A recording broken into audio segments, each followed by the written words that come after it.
Welcome to today's video. We're exploring a very important parenting insight, how both overpraising and neglect can shape a child's self-image and even lead to narcissistic traits. From the very beginning, children are learning who they are, not just from what we say, but from what we do. When we overpraise a child or neglect them emotionally, we send strong but confusing messages about their value. Let's look at what each of these does to a developing mind. Now, don't get us wrong, praise is important. Children need to feel celebrated, loved, and appreciated. But when praise becomes too frequent, too exaggerated, or only based on being the best, it can backfire. Examples? You're the smartest kid in the whole world. No one can do it like you. You're better than all the other kids. This kind of over-the-top praise might feel encouraging, but here's what the child starts to believe. I have to be perfect to be loved. If I'm not the best, I'm nothing. Other people don't matter as much as I do. This builds a fragile ego.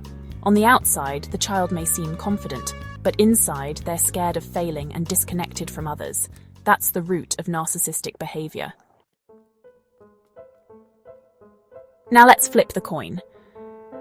What happens when a child is ignored, dismissed, or emotionally neglected? They may grow up feeling invisible. They may think, I'm only noticed when I'm special, when I achieve something amazing, or when I act out. This can lead to a desperate need to be seen by being loud, dramatic, superior, always needing approval. Neglect doesn't always look like abuse. Sometimes it's emotional absence, being too busy, not listening, or brushing off a child's feelings. The result? The child learns, I have to become someone important to matter. If I'm not amazing, I'm nothing. This too feeds into narcissistic patterns in later life. So what happens when these children grow up? Well, the fact is, they may struggle with constantly needing praise just to feel okay.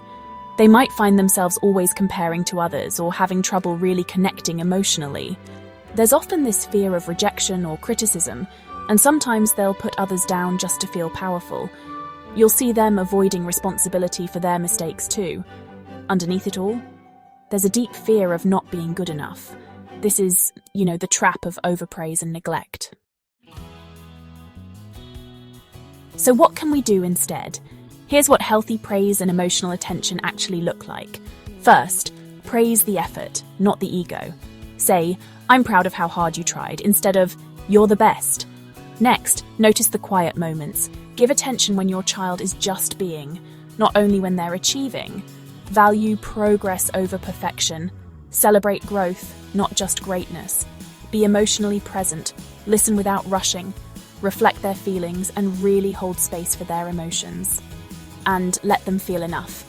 Help them know they don't need to be perfect to be loved. Parents, remember, you don't have to do this perfectly. You're allowed to make mistakes too. The key is showing up, learning, and being willing to grow with your child.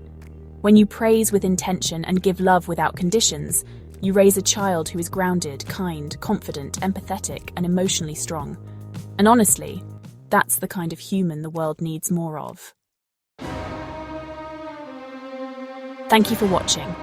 If this message helped you understand the power of balanced parenting, share it with someone who needs it. Like, subscribe, and join us in creating a kinder world, one child at a time.